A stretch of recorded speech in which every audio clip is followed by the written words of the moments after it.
For this video mga po ni adto Tag City anino ni apilta sa bloodletting campaign ug usa ta sa ni volunteer sa atong sa atong area sa Emlo Villar. Kani nga event mga po dili lang ni exclusive sa mga empleyado sa Emlo Villar no. Kundi kita tanan bisag kinsa kanina willing lang mo donate makasave og lives.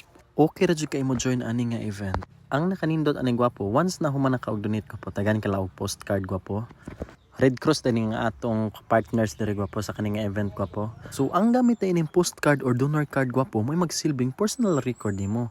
Mahibaw-an nimo kung kapila na ka naka-donate og dugo ug kano sa ang katapusan nimo na pag-donate og dugo. So diri din ako nahibaw-an gwapo na pwede day ta maka-donate every 3 months di ay gikan sa imong pag-donate og dugo. Usa sad sa nakanindot aning naka-donate na kag dugo gwapo no.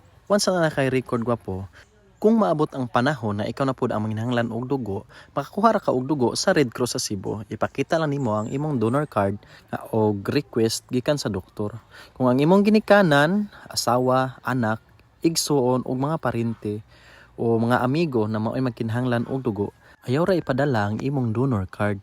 Ang tanang nagkinahanglan og dugo mahatagan ra kung naay dugo available ang Red Cross. Ang dugo sa Red Cross libre. Ang bayaran ra nimo mao ang pagtesting sa dugo. Ug mao din ang nakanindot gwapo once na kay record sa Red Cross gwapo. So unsa pa inyong gihuwat gwapo? Sunod na activity gwapo, join na mo gwapo. Just PM lang nako gwapo or sa pinakadol na Emlo Villar gwapo, dira gid mo mga tanan gwapo. Kung kano sa ang next bloodletting campaign sa Emlo Villar mga gwapo. Ang pagkuha ng dugo gwapo, wa ra sakit sa mutag ang nurse gwapo kay.